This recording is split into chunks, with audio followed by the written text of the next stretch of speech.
अथ मन्त्रपाठः।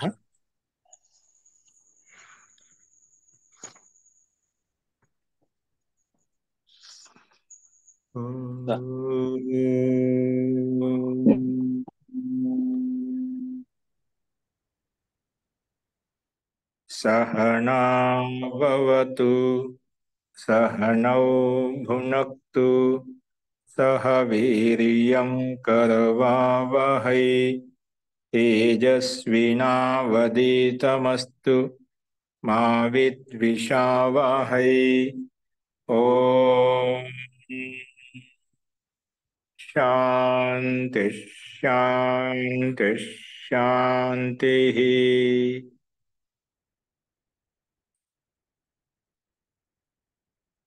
सर्वेभ्यो नमः। అందరికీ నమస్కారం అండి.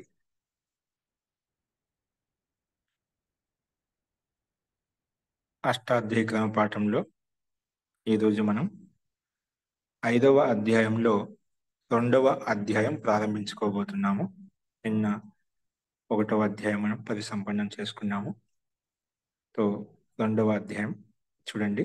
అథ ద్వితీయః పాదః. 5వ అధ్యాయంలో 2వ పాదం ఇది.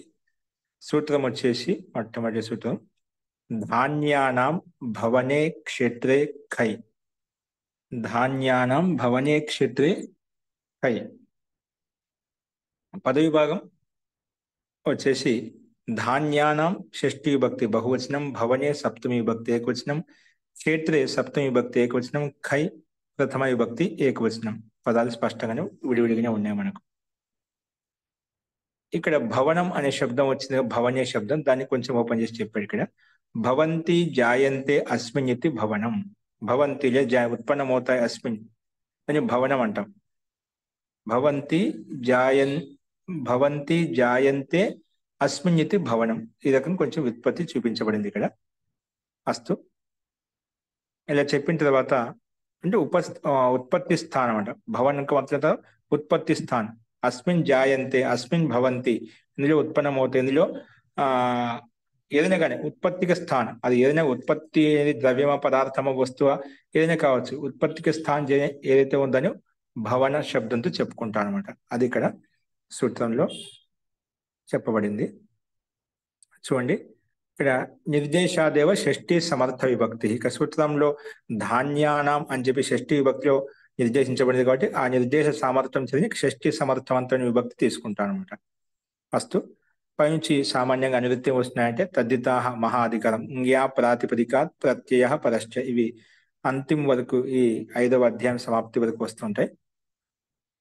ఇప్పుడు దీని యొక్క అర్థం చూడండి. ఈ సూత్రంలో ఉండే పదాలను తీసుకొని షష్ఠీ సమర్థేభ్యో ధాన్య విశేషవాచిభ్య ప్రాతిపదికేభ్యో భవనే అభిధేయే ఖై ప్రత్యయో భవతి. సూత్రంలో ఖై ప్రత్యయ విధానం చేయబడి షష్ఠీ సమర్థవంతమైనటువంటి ధాన్య విశేషవాచి ప్రాతిపదికముల చేత, ధాన్య విశేషవాచి ప్రాతిపదికముల చేత భవనే అభిధేయే, భవనార్థం ఉత్పత్తి స్థానార్థం అవిధేయాత్మకంగా ఉన్నప్పుడు, గమ్యమానంగా ఉన్నప్పుడు ఖై ప్రత్యయో భవతి, ఖై ప్రత్యయం వస్తుంది. తచ్చేత్ భవనం క్షేత్రం భవతి. కానీ తచ్చేత్ భవనం ఎలా ఉంటే క్షేత్రమై ఉండాలి, స్థానం విశేషమై ఉండాలన్నమాట. తచ్చేత్ భవనం క్షేత్రం భవతి, అది స్థాన విశేషమై ఉంటేనా. ఇది వహు ఉత్పత్తి స్థాన్ ఖేతు, అది ఉత్పత్తి స్థానం ఎక్కడ ఉండాలి, అది క్షేత్రానికి పొలానికి విశేషణంగా తీసుకుని. ఖేత్ అంటే ఇక్కడ పొలం అయి ఉండాలన్నమాట. అది ఉత్పత్తి స్థానం ఎక్కడ ఉండాలి, అది పొలం. ఏదైనా ఒక స్థాన విశేషం పొలం, ధాన్య విశేషం అంటే ఎందుకంటే ధాన్యాన్ని అని చెప్తున్నా కదా, అది ధాన్య ఉత్పత్తిక స్థానానికి విశేషమైనటువంటి స్థాన విశేషాన్ని మనం ఇక్కడ తీసుకోవాలి. అందుకే ఇక్కడ అదే విధంగా స్పష్టంగా చెప్పండి. తత్ చేత్ భవనం క్షేత్రం భవతి. ఆ క్షేత్రం భవనం అనేది ఉత్పత్తి స్థానం అనేది క్షేత్రమై ఉండాలి అని చెప్పి విశేషంగా చెప్పబడింది. ఉదాహరణ అదే విధంగా ఇవ్వబడ్డాయి ఇక్కడ. ముద్గానాం భవనం క్షేత్రం మౌద్గీనాం మౌద్గీనం. ముద్గానాం భవనం అంటే ముద్గా అంటే ముద్గా అంటే మనకు ముంక దాల్ అంటాం కదా, ఆ ఉత్పత్తికి స్థానం ఏ క్షేత్రంలో అయితే ఉండేదని మౌద్గీనాం అంటామట. అలాగే కౌడ్రవీణం కుడ్రవీణాం భవనం కౌద్రవీణం అలా వస్తుందన్నమాట. కులత్థానాం భవనం కౌలత్తీనం. ఈ రకంగా మనకు 3 ఉదాహరణలు. మౌద్గీనం, కౌద్రవీణం, కౌలత్తీనం. కులత్త శబ్దం కౌలత్త వస్తుందన్నమాట. కుల్తీ దాల్ అంటామంట. అది ఉలువలు అంటామంట. ఉలువలు అంటాం కదా, అవి ఎక్కువగా ఆ కడుపులో రాళ్ళు ఎవరికైనా ఉంటాయి కదా, స్టోన్స్ ఉన్న వాళ్ళకి ఇది కుల్తి అంటే ఉలువలు అనేది ఎక్కువగా నానబెట్టి అది ఎక్కువ ఇస్తూ ఉంటామంట. అది ఆయుర్వేద పరంగా ఎక్కువగా ఉపయోగపడుతుంది. ఉలువలు అంటాను. కుల్తీ దాల్ అంటే ఉలువలు. అంటే ఈ ఉలువలు అలా కుద్ర వీణ. కుద్ర వీణ అనేది కోదం తత కులత్తకే వాచక. ఇవి కూడా ఉలువలకే వాచక శబ్దాలు. ఉలువలలో ఒక ప్రకారాలు ఉంటాయి కదా, అలాగ తీసుకోవచ్చు. అది కూడా దానికి పర్యాయ శబ్దము. కుద్ర వీణ అనే కూడా ఉలువల అనే అర్థంలోనే ఉలువల్ పప్పు ఏదైతే ఉంటుందో అది దాన్ని చెప్పడం కొద్దికి ఈ శబ్దం వచ్చింది. తో ముద్గా అంటే ముంకదాల, అది మనకు స్పష్టంగా ఉంది. తో ముద్గా ప్రాతిపదికం చేత మనకు ప్రకృతి సూత్రం ప్రకారంగా ధాన్య విశేషవాచి కాబట్టి క్షేత్రవాచకం అవిధేయాత్మకంగా ఉంది కాబట్టి ఇక్కడ మనకు ఖై ప్రత్యయం తెచ్చుకుంటాం. ముద్గా ఖై. ఖై ప్రత్యయాన్ని కనుమదు లోపం చేస్తే ఖా మిగులుతుంది. ఆ ఖా ప్రత్యయాన్ని నిమిత్తం చేసుకుని ఖై ప్రత్యయం నిమిత్తం చేసుకుని ఆ తెచ్చుకుని ఇది చేసుకుంటాం. ముద్గా మౌద్గా అయిపోతుంది. మౌద్గా ఖై. ఆ ఖై స్థానంలో అనుబంధం లోపం ఖా మిగిలింది కాబట్టి దాంట్లో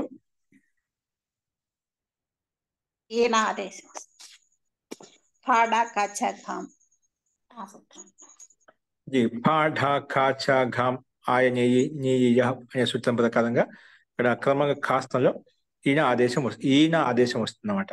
ఈయన కాదు, ఈయన వస్తున్నాడు. అందుకే మౌద్గా ప్లస్ ఈయన. తర్వాత లోపం చేసుకుంటే మౌద్గ ఈయన కలిపితే మౌద్గీన. తర్వాత సుస్థానంలో అమ్ము అమ్మి పూర్వ చేసుకుంటే మౌద్గీనం. అలా కుడ్ర వీణ ప్రాతిపదికం చేత సేమ్ అదేవిధంగా కుడ్ర ప్రాతిపదికని ఆదేశకు రిద్ది చేసుకుంటే కౌడ్ర వీణ. తర్వాత అమ్ము కౌడ్ర వీణం. ఇక్కడ కుడ్ర వీణ కాదు, వీణ శబ్దం ఇక్కడ ఈయన ఆదేశం వచ్చింది కదా మనకు. కద్రు శబ్దం అండి. సది కుద్రు శబ్దం ఉండాలి. ఏంటి కుద్రు శబ్దం? ఏ శబ్దం అండి? కుద్రు ఉంటేనే ఆదేశ గురించి కౌద్రు అయిపోతుంది. కౌద్రులో ఉండే ముఖానికి ఓర్ గుణ ప్రకారంగా గుణం చేస్తాం. మళ్ళా అవి కౌద్రు అయిపోతుంది. మళ్ళా ఇక్కడ ఇండి కదా ఏచోయ వాయావహ ప్రకారం అవ ఆదేశం వస్తుంది. కౌద్రవ్ అయిపోతుంది. కౌద్రవ్ ప్లస్ ఈయన కౌద్ర వీణ.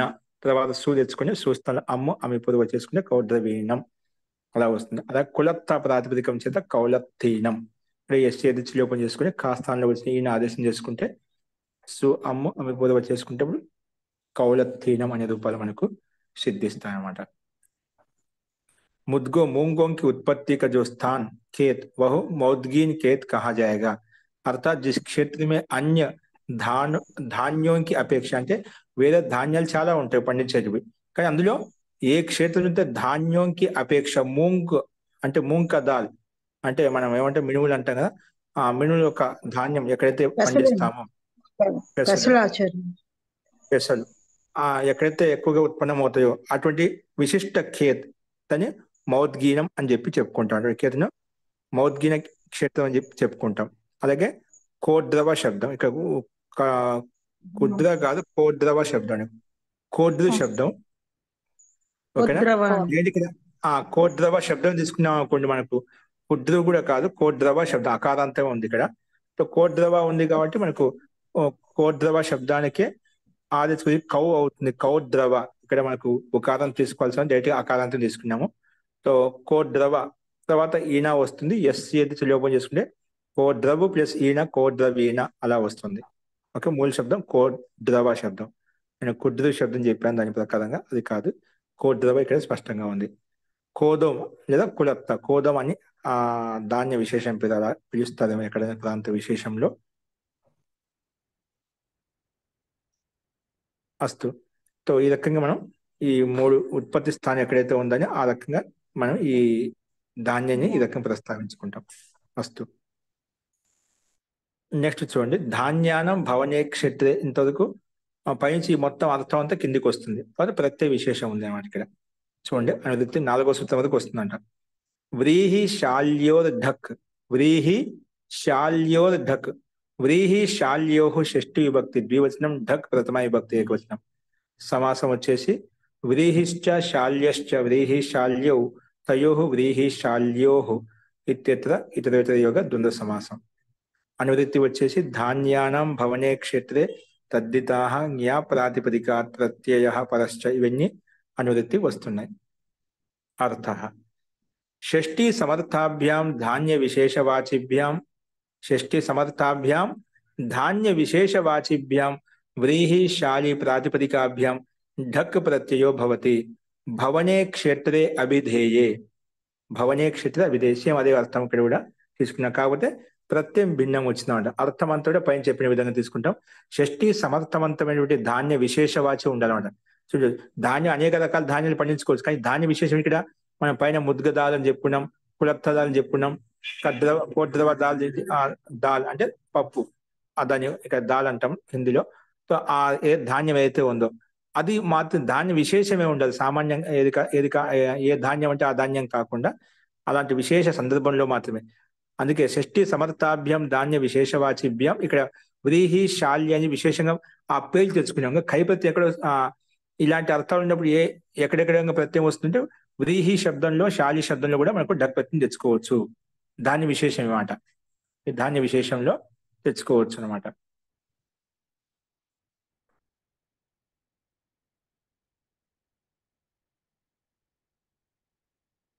పై సూత్రం ప్రకారంగా ధాన్య భవని అని చెప్పుకున్నా, ధాన్య విశేష విధంగా తీసుకున్నామట. ఆ సూత్రంలో కై ప్రత్యయం వస్తుంది, ఏదైనా ధాన్య విశేషం తీసుకొని చెప్పుకోవచ్చు అనమాట. ఇక్కడ మాత్రము ఢక్ ప్రత్యయము వ్రీహి శాలి ప్రాతిపదిక నుంచి మాత్రం వస్తున్నాడు, అన్ని చోట్ల రాదు.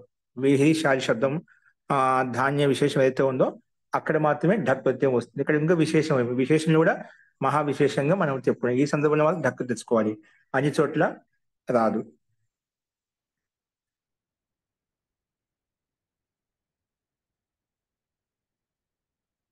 చూడండి, మనకు వ్రీహి శాల్యో మనం చెప్పుకున్నాం.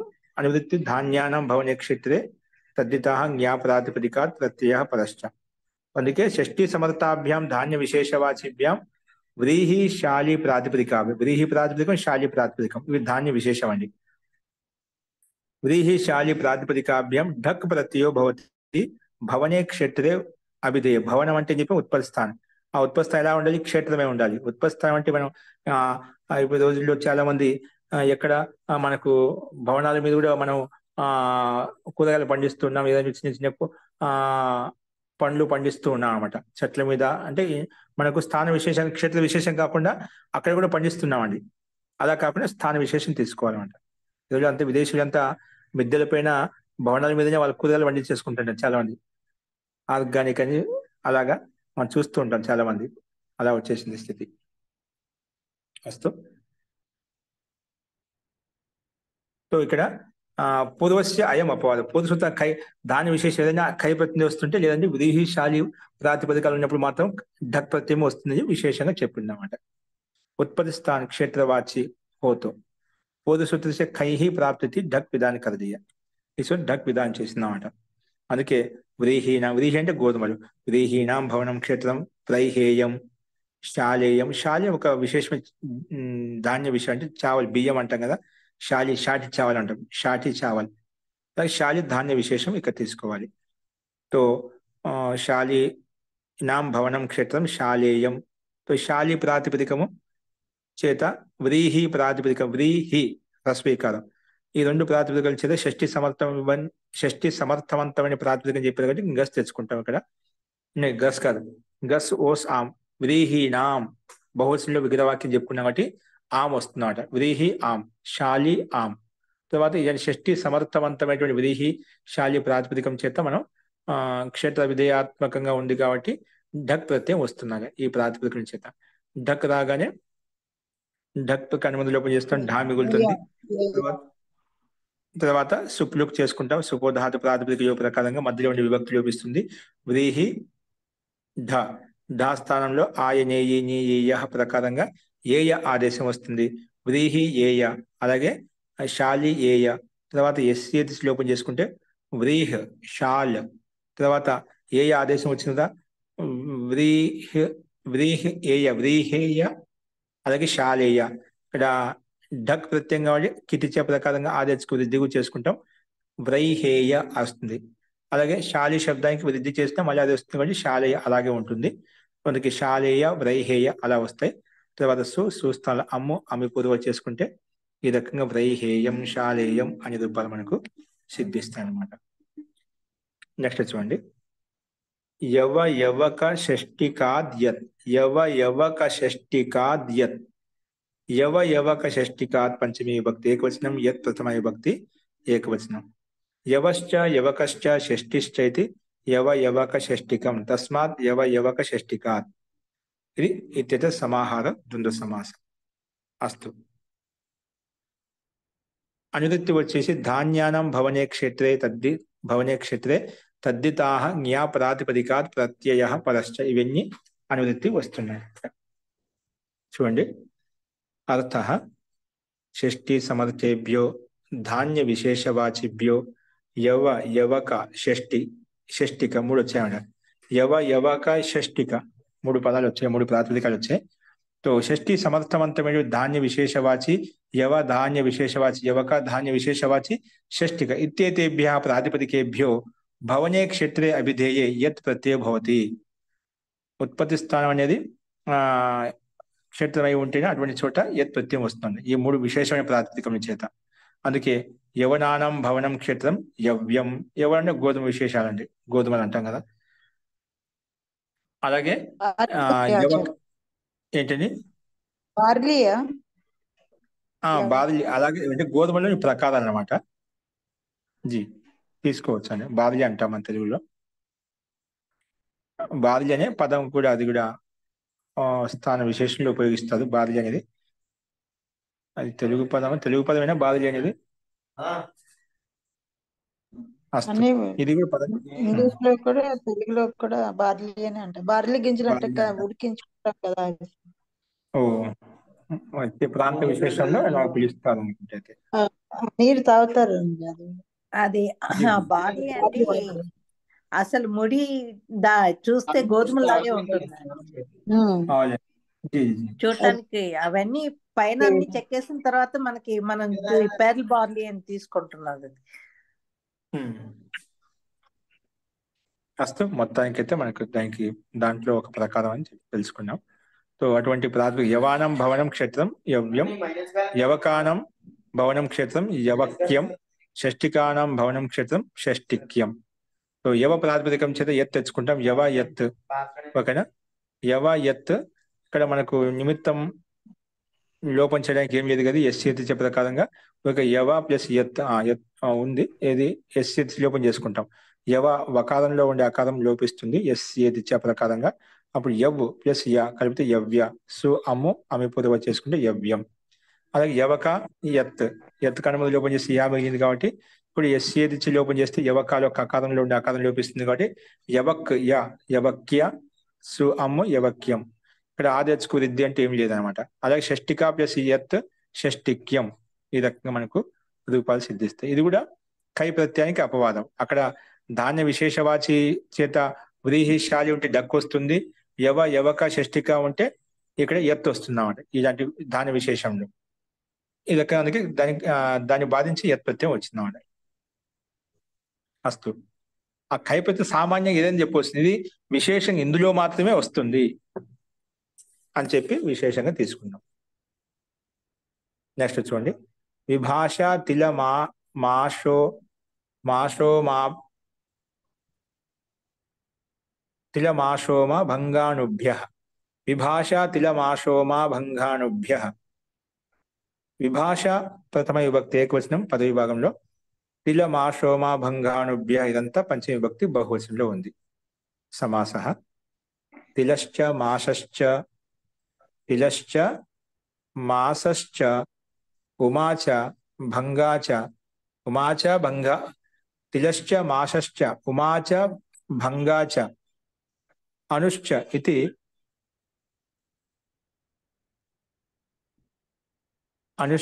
అనవః తేభ్యః తిలమాష ఉమా భంగానుభ్యః. ఇది ఇతరేతర యోగ ద్వంద్వ సమాసం. అస్తు. అనువృత్తి వచ్చేసి యత్ ధాన్యానం భవనే క్షేత్రే తద్దితాః జ్ఞా ప్రాతిపదికాత్ ప్రత్యయః పరశ్చ ఇవన్నీ అనువృత్తి వస్తున్నాయి. అర్థః షష్ఠీ సమర్థేభ్యః ధాన్య విశేషవాసిభ్యః తిల మాష ఉమ భంగ అంటే తిల ప్రాతిపదికం మాష ఉమ భంగ అను ఈ ప్రాతిపదికలు ఏవైతే షష్ఠి సమర్థవంతమైన ప్రాతిపదికలు తీసుకోవాలంట. అందుకే ఇటువంటి తిల మాష ఉమా భంగ అను ఇత్యేతేభ్య ప్రాతిపదికేభ్యో విభాష వికల్పంగా యత్ ప్రత్యయో భవతి, యత్ ప్రత్యయం వస్తుంది. కానీ ఏ అర్థంలో? క్షేత్రే అభిధేయే, క్షేత్రవాచక అభిధేయాత్మకంగా ఉన్నప్పుడు క్షేత్రే అభిధేయే పక్షే కయపి భవతి. ఇక్కడ వికల్పంగా చెప్పింది కాబట్టి ఒక పక్షంలో ఖై ప్రత్యయం తెచ్చుకో, ఎందుకంటే ఖై ప్రత్యయానికి అపవాదం. కాకపోతే తిల మాష ఈ నువ్వులు ఉడదు అంటే అలసందలు, ఉమా అంటే ఇది ఏదో చూడాలి మరి, ఉమా అవదు భంగ ఇవి ధాన్య విశేషం మొత్తానికి. ఇటువంటి ప్రాతిపదికాలు ఉన్న చోట మాత్రం వికల్పంగా మనకు యత్ ప్రత్యయం వస్తుంది, వికల్పంగా యత్ ప్రత్యయం వస్తుంది చెప్పింది. కానీ ఒక పక్షం దాని పక్షం సామాన్యంగా ఖై ప్రత్యయం వస్తుందన్నమాట. అందుకే ఉదాహరణలు కూడా అదే విధంగా ఇవ్వబడ్డాయి. ఇక్కడ తిలానం భవనం క్షేత్రం తిల్యం యత్ ప్రత్యయం వచ్చింది. ఒక దాని పక్షం ఖై వస్తుంది కదా, అక్కడ కాస్త ఈయన ఆదేశం వస్తుంది తైలీనం ఆదేశకురిద్ది సామాన్యంగా ఇక్కడ ఢక్ కాబట్టి ఖై ప్రత్యయం కాబట్టి తదితర స్వచామాదే ప్రకారం వచ్చేస్తుంది అన్నమాట. అందుకే తైలీనం. తిల్యంలో మాత్రం యత్ ప్రత్యయం, అక్కడ నిమిత్తం అంటూ ఏం లేదు కాబట్టి వృద్ధి జరగదు. అలాగే మాషస్య భవనం క్షేత్రం మాష్యం, ఇక్కడ యత్ ప్రత్యయం. మాషీనం ఇక్కడ ఖై ప్రత్యయం అంటే కాస్త ఈయన ఆదేశం వచ్చిందన్నమాట. మాషీనం మాస ప్రాతిపదిక ఆల్రెడీ ఉంది, వృద్ధి చేసినా కూడా మనకు అదే వస్తుంది అన్నమాట. మాష ప్రాతిపదికం చేత కేవలం అన్నిట్లో ఎస్ఏదిచ్చే కామన్ గా ఉంటుంది మాషీనం. అలాగే ఉమా ప్రాతిపదికం చేత ఉమ్యం, ఇక్కడ ఎస్ఏదిచ్చే లోపం. సు అమ్మ అమిపూర్వ. ఔమీనం ఇక్కడ ఖై ప్రత్యయం కాబట్టి తదిదే స్వచామాదే ప్రకారం ఆదేశకురిద్ది ఔమీనం వస్తుందన్నమాట. ఔమా ప్లస్ ఈనం ఎన్ని ప్రత్యయం వస్తుందన్నమాట ఖాస్థానంలో, ఎస్ఏదిచ్చే లోపం ఇక్కడ కూడా.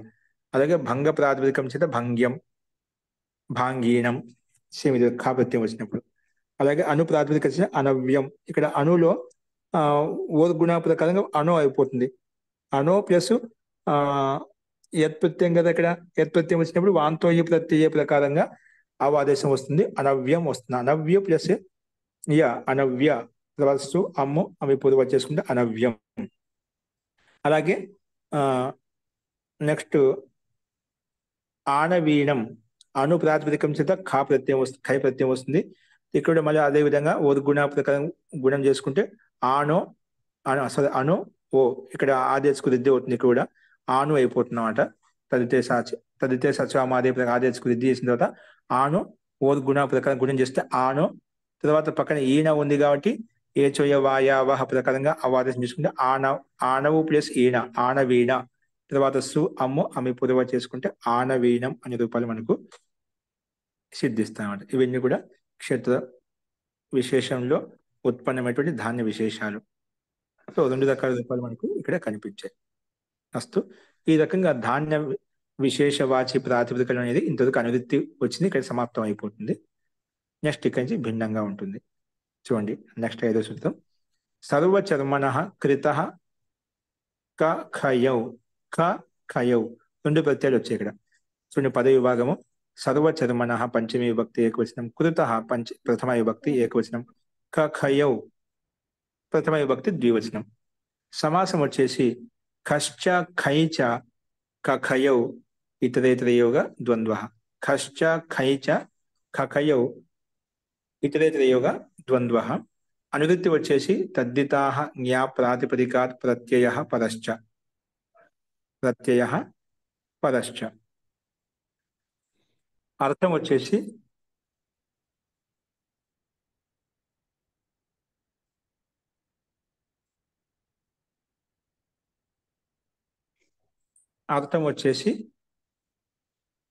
గమనించండి. తృతీయ సూత్రంలో చెప్పారు ఇక్కడ కఖయౌ కశ్చ ఖైచ కఖయౌ ఇతరేతరయోగ సమాసం. అస్తు. అనువృత్తి సామాన్యంగానే ఉన్నాయి ఇక్కడ. తదితాః జ్ఞా ప్రాతిపదికాత్ ప్రత్యయః పరశ్చ. చూడండి అర్థం గమనించండి. తృతీయ సమర్థాత్ సర్వచర్మన్ ప్రాతిపదికాత్, తృతీయ సమర్థాత్ తృతీయ సమర్థాత్ సర్వచర్మన్ సూత్రంలో సర్వచర్మని శబ్దం వచ్చింది మనకు. తృతీయ సమర్థాత్ సర్వచర్మన్ ప్రాతిపదికాత్ కృత ఇది ఏతస్మిన్ అర్థే, కృత చేయబడింది ఇలాంటి అర్థంలో. కృత ఇత్యేతస్మిన్ అర్థే ఖ ఖై, ఖా ప్రత్యయం ఒకటి, ఖై ప్రత్యయం ఒకటి, రెండిట్లో ప్రత్యయం ఒకటే, కాకపోతే అనుబంధ విశేషాన్ని బట్టి స్వరంలో తేడా వస్తుంది, అదే తేడా. అస్తు ఖా ఖై ఇత్యేతౌ ప్రత్యయో భవతః, రెండు ప్రత్యయాలు వస్తాయి. తృతీయ సమర్థవంతో సర్వచర్మన్ ప్రాతిపదికం చేత కృతార్థంలో కృత ఇత్యేతస్మిన్ అర్థే చేయబడింది ఇలాంటి అర్థంలో మనకు ఖా ప్రత్యయం వస్తుంది, ఒకసారి ఖై ప్రత్యయం వస్తుంది అన్నమాట. ఖా ఖై ఇత్యేతౌ ప్రత్యయో భవతః, ఉదాహరణ అదేవిధంగా ఇచ్చారు ఇక్కడ. సర్వచర్మణ కృతః సర్వచర్మీణః, సార్వచర్మీణః ఖై ప్రత్యయం వచ్చినప్పుడు ఆదేశకు వృద్ధి వస్తుంది అన్నమాట. సో శబ్దరూపం శబ్ద భేదంతో పాటు కూడా స్వరంలో భేదం కూడా వస్తుంది అన్నమాట, అర్థభేదం కూడా వస్తుంది కొంచెం. సో సర్వచర్మణ కృతః సర్వచర్మీణః, సార్వచర్మీణ అంటే స్వరభేదం అంటున్నాం అంటే స్వరం బట్టి అర్థంలో మార్పు వచ్చేస్తుంది అన్నమాట ఏదైనా కానీ. అస్తు ఇక్కడ కృత అంటే కొంచెం ఓపెన్ చేసే, కృత శబ్దానికి ఏం తీసుకోవాలి ఇక్కడ. यहाँ सर्व शब्द का कृतः के साथ संबंध है, सर्व शब्द का कृतः के साथ संबंध है.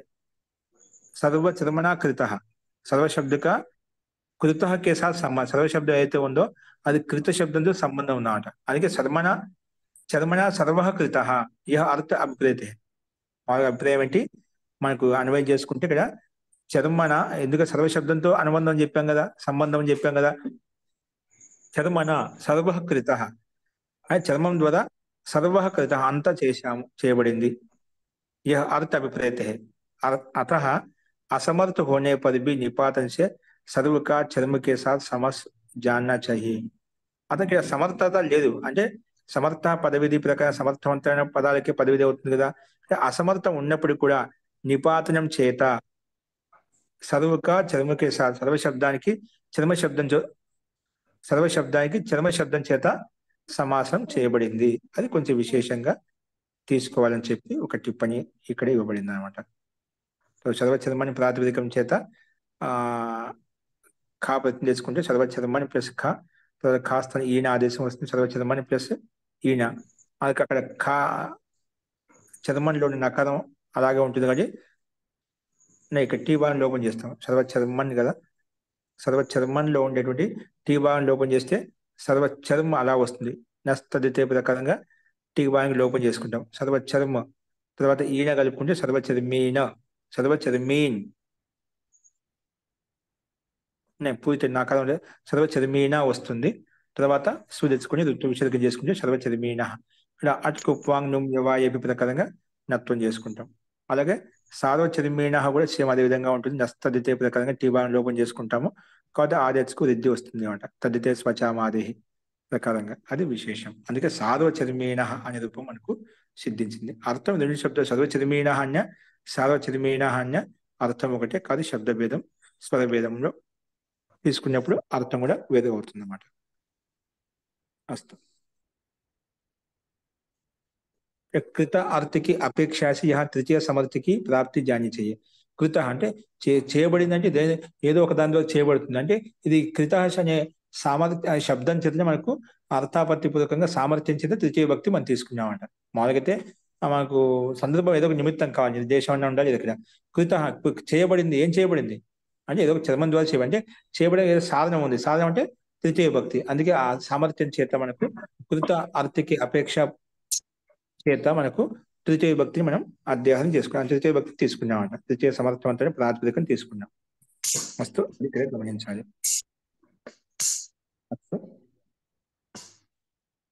నెక్స్ట్ చూడండి. యథా ముఖ సమ్ముఖస్య దర్శనః ఖః, యథాముఖ సమ్ముఖస్య దర్శనః ఖః.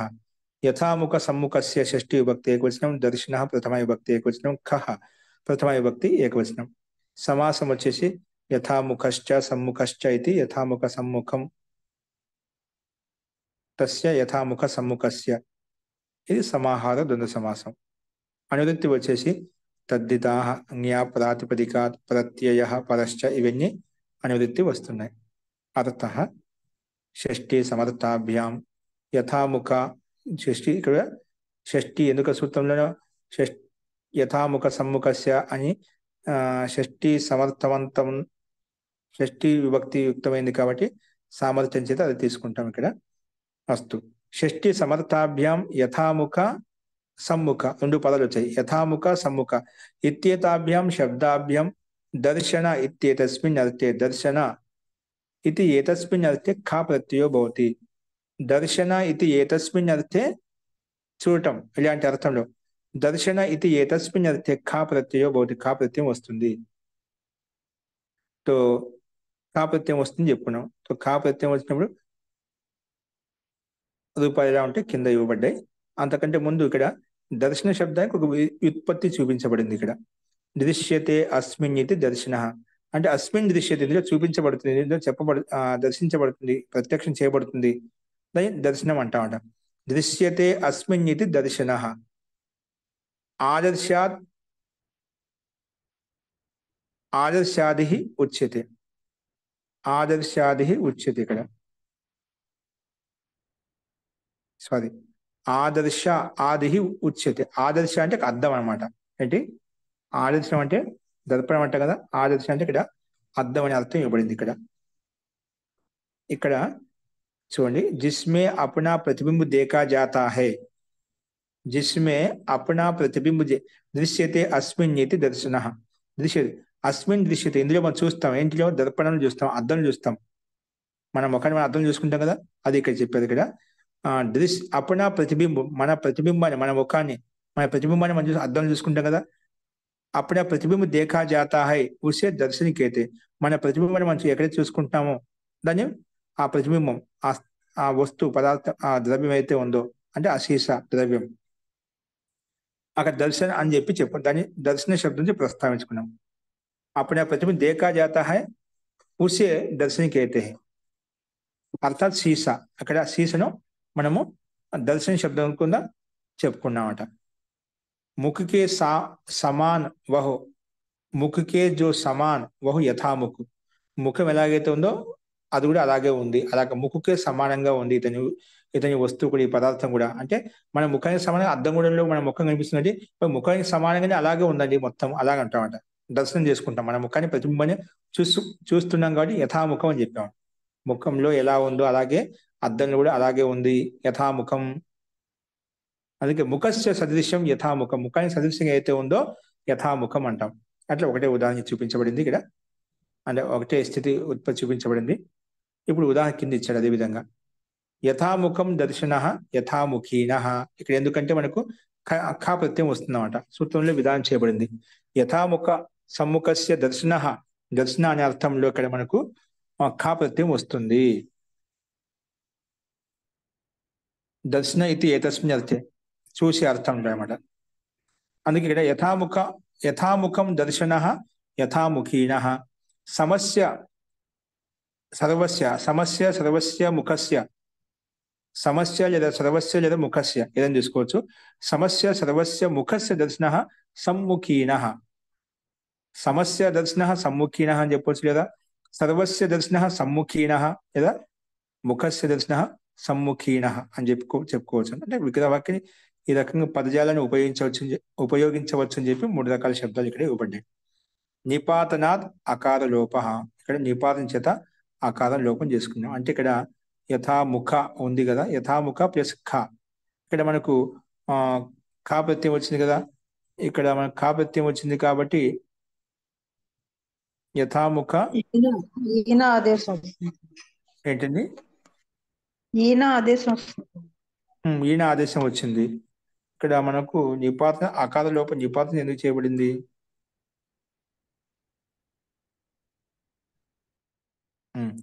ఖా ప్రత్యయం కదా, ఖా ప్రత్యయం కాబట్టి ఖా ప్రత్యయాన్ని నిమిత్తం చేసి మకారానికి లోపం అండి నిపాతన, ముఖంలోని మకారానికి లోపం అండి, అది అకార లోపం నిపాతన. కాదు, తప్పకుండా మకారోత్తర అకారస్య లోపం అండి, మకారోత్తర అకారస్య లోపం. Okay okay okay. ఇక్కడ ముందు కదా యథాముఖీన, యథాముఖం అని చెప్పారా, సమస్య సర్వస్య ముఖ సమ్ముఖీన, సమ్ములో ఉండేటువంటి సమ్ముఖీన ఆచార్య యథాముఖం అవిభావం, అందుకే నిపాతం అని ఇచ్చారు. ఓకే అండి. ముఖ के निपात ఇక్కడ मुख के जो समान वह यथामुख है। निपातन से यह सादृश्य अर्थ में अविभाव समास, निपातन చేత అవిభావ సమాసం తీసుకున్నాం. ఇక సమాకే అకారక లోప్ బి నిపాతన్ से हुआ, సమాలో ఉన్నటువంటి ఆకారానికి తీసుకున్నాం. ఓకే అండి. సో మనకు సమ్ముఖీనలో సమ శబ్దం ఉంది కదా, అది అవిభావ సమాసం చేసుకున్నాం కాబట్టి దాంతో ఆ సమలో ఉండేటువంటి ఆకారానికి మనకు లోపం చేయడానికి ఏది నిమిత్తం, వేరే సూత్రం అంటే ఏది కాబట్టి నిపాతనం చేత మనకు ఆకార లోపం చేసుకున్నాం. अस्तु सम के आकार का लोप भी निपातन से हुआ है। दर्शन यहाँ कृत प्रत्यय के सामर्थ्य षष्ठी विभक्ति जाननी चाहिए. इधर तो ओके.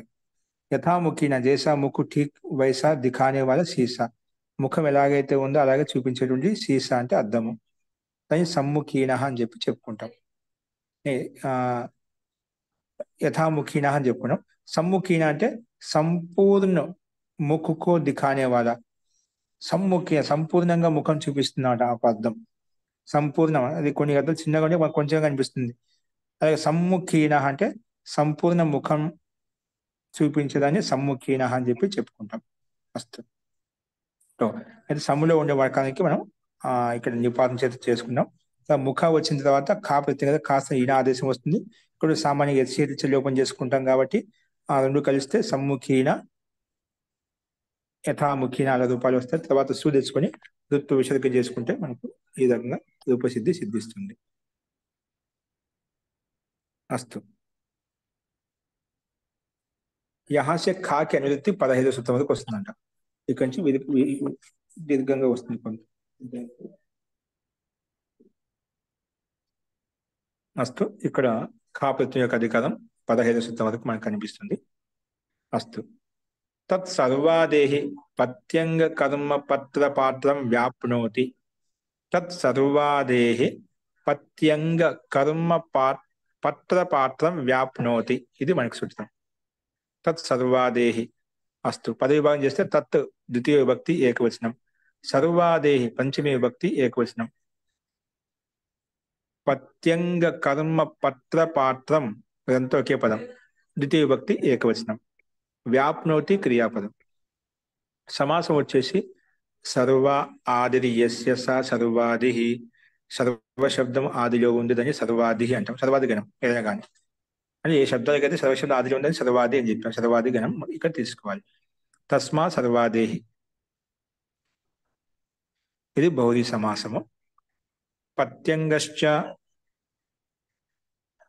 పత్యంగ కర్మ పత్ర పాత్రం ఇదంతా ఒక పదం కాబట్టి పఠించ అంగశ్చ కర్మ పదవి విభాగం చేస్తేనా పఠించ అంగశ్చ కర్మశ్చ పత్రం చ పాత్రం చ ఇది పత్యంగ కర్మ పత్ర పాత్రం. తస్మాత్ వీటన్నిటికీ సర్వ అన్నది ఆదిగా ఉండగా అండి. ఏంటండి వీటన్నిటికీ పతి అంగ కర్మ పత్ర పాత్రంకి సర్వ అన్నది ఆదిగా ఉన్నప్పుడు సర్వపాత్ర అనే అర్థంలో జీ చెప్పుకున్నా, అది అర్థం చెప్దామని నేను ఇదే వాక్యం చూపిస్తున్నాను. ఇదే వాక్యం చెప్తున్నాం.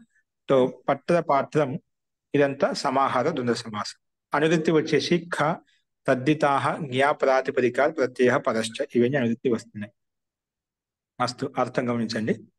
ద్వితీయ సమర్థాత్ సర్వాదేహి, ద్వితీయ సమర్థంతో యుక్తమైనటువంటి సర్వాది అంటే సర్వాది గణంలో ఉన్నటువంటి శబ్దాలు ఏవైతే ఉన్నాయో, సర్వాదేహి అంటే సర్వశబ్దం అంటే సర్వాది గణంలో ఉండే శబ్దాలు ఏవైతే ఉన్నాయో ఆ శబ్దాలు సర్వాదేహి పతిన్ అంగ కర్మ పత్ర పాత్ర ఇత్యేవం అంటారు. సర్వాది గణంలో ఉండే శబ్దాలు ఏదైతే ఆదిలో ఉండాలి, అంతిమంలో మాత్రం పతిని కానీ అంగ శబ్దం కానీ కర్మ శబ్దం కానీ పత్ర పాత్ర ఇత్యేవం అంటారు, ఇవి అంతిమంలో ఉండాలి. ముందు మాత్రము సర్వాది గణంలో ఉండే శబ్దం ఏదో ఒకటి ఉండాలన్నమాట. అటువంటి సర్వాదేహి పతిని అంగ కర్మ పత్ర పాత్ర ఇతి ఏవం అంతాత్ ప్రాతిపదికాత్ వ్యాప్నోతి ఇది ఏతస్మిన్ అర్థే. వ్యాప్నోతి అంటే వ్యాపించబడుతుంది ఇలాంటి అర్థంలో. వ్యాప్నోతి ఇత్యేతస్మిన్ అర్థే ఖ ప్రత్యయం భవతి, ఖ ప్రత్యయం వస్తుంది. ఉదాహరణ అదేవిధంగా ఇక్కడ ఇవ్వబడింది. సర్వపథం వ్యాప్నోతి సర్వపథినో రథః. సర్వపథం వ్యాప్నోతి, సంపూర్ణ పథం వ్యాపించబడుతుందట. సర్వపథం వ్యాప్నోతి, सर्वपथम व्यापन सर्वपथिनो रथः. सभी प्रकार के मार्गों पर चलने योग्य रथ అంటే సర్వపథం అన్ని మార్గాల్లో, సర్వపథం అన్ని మార్గాల్లో వెళుతున్నటువంటి రథాన్ని సర్వపథినో రథః అంటామట. అంటే కొన్ని దృఢంగా బలంగా ఉంటాయి, అది అన్ని చోట్ల వెళ్తుంది. కొన్ని సామాన్యంగా ఉంటే దిగుడు ఎగుడు ఉన్న చోట అది అంత పనిచేయదు. అంటే ఆ రకంగా కూడా అప్పుడు తయారు చేసేవాళ్ళని దీన్ని బట్టి మనం చెప్పుకోవచ్చు. అంటే ఇప్పుడు అట్లా ఉన్నాయనుకోండి, కొన్ని బలిష్టంగా ఉంటాయి, కొన్ని అన్ని ఎదుర్కొనే విధంగా ఉంటాయి, కొన్ని సామాన్యంగా తయారు చేస్తున్నామంట. అస్తు మొత్తం సర్వపథం వ్యాప్నోతి ఇది సర్వపథినో రథః. అలాగే సర్వాంగీణ తాపః, సంపూర్ణ అంగాలను తాపం చేస్తున్నాడు, తప్పింపజేస్తున్నామట. సభీ అంగోంకో తపానే వాళ్ళ తాప్, ఏదో అంగ విశేషం కాకుండా సంపూర్ణ అంగాలను తప్పింపజేస్తున్నామట. అటువంటి తాపము, అటువంటి తపస్య అని సర్వాంగీణ తాప అని చెప్పుకున్నాం. అలాగే సర్వకర్మీణ పురుష, అలాగే సర్వపత్రీణ సారథి, అలాగే సర్వపాత్రీణ ఓదన. ఈ రకంగా మనకు ప్రత్యేక పదానికి ఇక్కడైతే పతిని అంగ కర్మ పత్ర పాత్ర 5 శబ్దాలు ఉన్నాయి కదా, అన్నిటికీ ఉదాహరణ చూపించామట. మొట్టమొదటి పదం సర్వపథినో రథః, రెండవది అంగ శబ్దానికి చెప్పే అన్నిటిలో ముందు సర్వపదం ముందు ఉండాలి. ఇక్కడ మనకు సర్వపథినిలో పతిని శబ్దం అంతిమంలో ఉంటే అది పతిని శబ్దం అంతిమంలో ఉండాలి, సర్వపదం పురంలో ఉంది, అందుకే సర్వపథినో రథః. సర్వాంగీణ తాపః, ఇక్కడ సర్వపదం పురంలో ఉంది, సర్వ అంగ శబ్దం ఉత్తర పదంగా ఉంది, అంతిమంలో ఉంది. అలాగే సర్వకర్మ,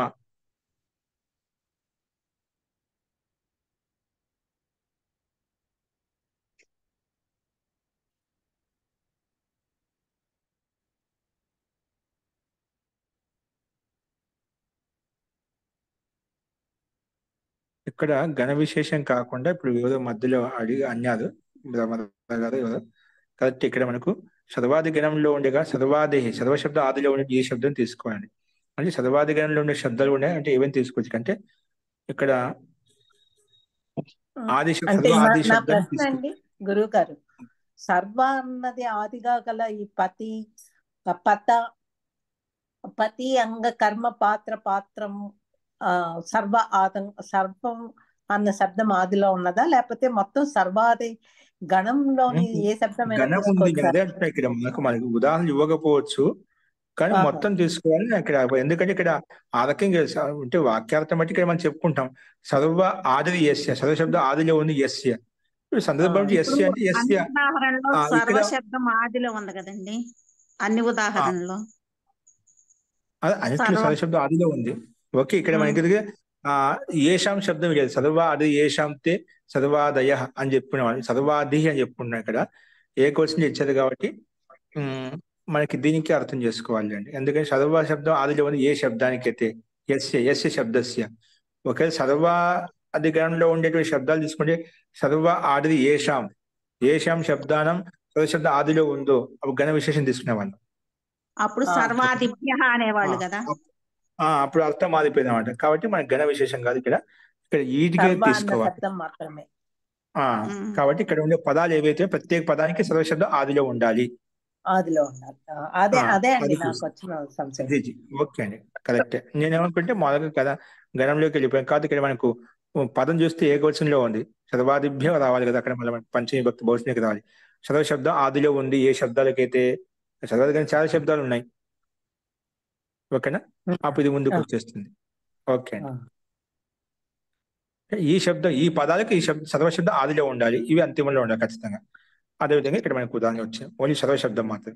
అందుకే సర్వాంగీణ తాప, సర్వకర్మీణ తాప, కర్మని శబ్దం ఇక్కడ కర్మ శబ్దం అంతిమంలో ఉంది, సర్వపురంలో ఉంది, అందుకే సర్వకర్మీణ పురుష, సర్వపాత్రీణ సారథి, సర్వపాత్రీణ ఓదన, అన్ని పాత్రల్లో ఓదనం ఉంది.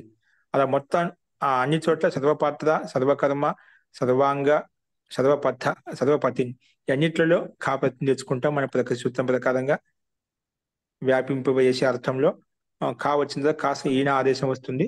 తర్వాత అన్నిట్లో ఎస్ఎల్సి లోపం చేసుకొని కలుపుకుంటే సర్వపత్రీన, సర్వపత్రీన, సర్వకర్మీణ, అలాగే సర్వపాత్రీన, సర్వాంగీణ, సర్వ ప్లస్ అంగ ఇక్కడ అన్యాదేశం దీర్ఘ సంధి అవుతుంది. సర్వాంగీణ, తర్వాత సర్వపథీన, ఇక్కడ సర్వపథీన్లో టీ భాగం లోపం చేసుకుని సర్వపత్ ప్లస్ ఈన సర్వపథీన, తర్వాత అన్నిటిలో తెచ్చుకుని ఋత్వ విసర్గం చేసుకుంటే ఈ రకంగా రూపాలు మనకు సిద్ధిస్తాడు. సర్వాంగీణ, సర్వకర్మీణ, సర్వపాత్రీన. ఇక్కడ మాత్రం అట్ కుప్వాంగ్ నుమ్ వ్యవా ఏపీ ప్రకారంగా ఈయన ఆదేశంలో ఉండిన నకారానికి నత్వం అవుతుంది అన్నమాట. అస్తు సర్వపాత్రీన ఓదన. ఈ రకంగా అన్ని చోట్ల అర్థం చేసుకోవాలి. ఇక్కడ सभी अंगों को तपाने वाला ताप, सर्वकर्मीण पुरुष, सभी प्रकार के कर्मों को करने वाला, करने में समर्थ, అన్ని రకాల పని చేయడంలో సమర్థవంతుడైనటువంటి వాడు. అలాగే సర్వపత్రీణ సారథి, सर्वपत्रीण सारथि అంటే అశ్వ, బైల్, గద ఆది సభీ వాహనం को चलाने में समर्थ అంటే అన్ని రకాల పశువులతో యుక్తమైన యానాన్ని రథాన్ని నడిపేటువంటి వ్యక్తి సర్వపత్రీణ సారథి అంటామాట. అలాగే సర్వపాత్రీణ ఓదన, पतले मोटे सभी प्रकार के पात्रों में पक सकने योग्य ఓదన. పతలి అయినా మందమైన ఏ రకమైన అన్ని రకాల పాత్రల్లో పక్కనే యోగ్యమైనటువంటి ఓదనం అంటే బియ్యం, అంటే ఉడికేటువంటి బియ్యం ఏదైతే ఉందని సర్వపాత్రీణ ఓదన అని చెప్పి ప్రస్తావించుకుంటాం. అన్నిట్లో కాపత్యం కామన్గా ఉంది. దాన్ని బట్టి రూపాలు కూడా మనకు సిద్ధించాయి. అన్నిట్లలో వేదంతం నిమిత్తం చేసుకుని సుప్రత్యం, సుస్థానం, ఋత్వ విసర్గం, అది కూడా అన్నిట్లో విసర్గంతో యుక్తమై ఉంది. అస్తు. ఇది ఒక సూత్రం చూడండి. ఆప్రపదం ప్రాప్నోతి, ఆప్రపదం అవ్యపదం, ప్రాప్నోతి క్రియాపదం. ఆప్రపదం ప్రాప్నోతి. అస్తు. ఇక్కడ ఆప్రపదం అవ్యపదం అని చెప్పుకుంటున్నాం కదా, ప్రాప్నోతి క్రియాపదం. అనువృత్తి వచ్చేసి తత్, థః, తద్ధితాః, జ్ఞా ప్రాతిపదికాత్, ప్రత్యయః, పరశ్చ ఇవన్నీ అనువృత్తి వస్తున్నాయి. అర్థః ద్వితీయ సమర్థాత్, ఆప్రపద ప్రాతిపదికాత్. ద్వితీయ సమర్థవంతమని ఆప్రపద, పదమే ఆప్రపద, ఆప్రపద ప్రాతిపదికాత్, ప్రాప్నోతి ఇది ఏతస్మిన్ అర్థే, ప్రాప్తమవుతుంది ఇలాంటి అర్థంలో. ప్రాప్నోతి ఇత్యేతస్మిన్ అర్థే ఖా ప్రత్యయో భవతి, ఖా ప్రత్యయం వస్తుంది. ఖా ప్రత్యయం వస్తుంది చెప్పుకున్నామంట. ఆప్రపద ప్రాతిపదికం ఒక ద్వితీయ సమర్థవంతమైనటువంటి విభక్తిలో ఉంటే, అంటే అమ్, అవుట్, షెస్ ఇందులో చేదో విభక్తి వస్తే అటువంటి ప్రాతిపదికం చేత మనకు ఖా ప్రత్యయం వస్తుంది. అందుకే ఉదాహరణ అదే విధంగా ఇవ్వబడింది ఇక్కడ. ఆప్రపదం ప్రాప్నోతి, ఆప్రపదీనః పఠః, ఆప్రపదం ప్రాప్నోతి, ఆప్రపదీనః పఠః. పఠ అంటే వస్త్రం, जो वस्तु टकने तक प्राप्त हो, वस्त्र टकने तक प्राप्त हो, वह आप्रपदीन वस्त्र का होगा. आंग प्रपद कहते हैं पैर के अग्रभाग टकने को, जो वस्तु टकने तक प्राप्त हो. अस्तु అంటే కాలు చివరి భాగం వరకండి. ప్రపద కేహతే హే పైర్ అంటే కాలు యొక్క అగ్రభాగం. మన కాలు మనకు రాత్రిపూట పడుకునేటప్పుడు మనం దుప్పటి కప్పుకోమనుకుంటాం, కాళ్ళకు సపోర్ట్ చేసుకొని లాగి పట్టుకుంటామంట. చివరి అగ్రభాగం, కొన భాగం, దాన్ని టక్నా అంటామంట. అంటే మనం మన తెలుగులో ఏమంటాం, పాదాలకు తగిలించుకొని మనం దాన్ని గట్టిగా పట్టుకుంటామంట. పాదం చివరి భాగాన్ని తాకే వస్త్రం, వస్త్రం అది దుప్పటి ఏదైనా కావచ్చు. तो प्रपद कहते पैर के अग्रभाग टकने को. आंग यहाँ मर्यादा में है. ఆంగ్ అనేది ఇక్కడ సూత్రంలో ఆప్రపదం అంటే ఒక మర్యాద, మర్యాద అంటే దాని లిమిట్ లో ఉంటుంది. అభివిధి అంటే దాన్ని దాటుకో ఉంటుంది అన్నమాట. तो आंग यहाँ मर्यादा में है. सो ఆప్రపద कहेंगे टकने से पहले पहले भाग के, అంటే టక్నే దగ్గర ముందు ముందు వరకు, అంటే పూర్తిగా పాదాలకు చివరి భాగం కాకుండా ముందు ముందు వరకు, అది దాన్ని దగ్గరకు వచ్చిందని అభివిధి మర్యాద అంటాం. అభివిధి సంపూర్ణంగా వస్తుంది అన్నమాట. ఓకేనా. తో ఆప్రపద కేహే టక్నే సే పైలే భాగ్ కో. అటువంటి జో వస్తు టక్నే తక్ ప్రాప్తు హో, టక్నే పూర్తి లేదు, టక్నే అంటే కాళ్ళ వరకు వస్తుందని పూర్తి రావడం లేదు, ఈ దగ్గు చిన్న, ఈ బొంత దుప్పటి చిన్నగా అయిందండి రావడం లేదు అంటుంటాం అనమాట. అది పిల్లల్లో మనం చూస్తున్న లౌకిక వ్యవహారంలో. సో అది పూర్తిగా రావడం చిన్నగా ఉంది, నాకు కాలు కూడా అందడం లేదు, నాకు కాలు కూడా అప్పుడు సరిపోవడం లేదు ఈ దుప్పట్లో అంటుంటాం అనమాట. అలాగే ఏదైనా వస్తువు, జస్ట్ ఉదాహరణ చెప్పాను, జో వస్తు టక్నే తక్ ప్రాప్తు హో, అక్కడి వరకు ప్రాప్తం అవుతుందని అటువంటి వస్తువుని ఆప్రపదీన వస్తు అని చెప్తాడు. ఆప్రపదిని వస్తు హోగా, దాన్ని ఆప్రపదిని వస్తు అని చెప్పి ప్రస్తావించుకుంటాం. అస్తు, అది ఇక్కడ ఈ రకంగా చెప్పబడింది. అస్తు, ఇందులో సందేహం ఉందా? ఓకే అండి. సో ఈ రకంగా మనం ఆప్రపదం ప్రాప్నోతి అనే సూత్రాన్ని మనం ప్రస్తావించుకుందాం. మిగిలిన సూత్రాలు ఏవైతే ఉన్నాయో అదే చెప్పుకుందాం. అస్తు, శాంతి పాఠ.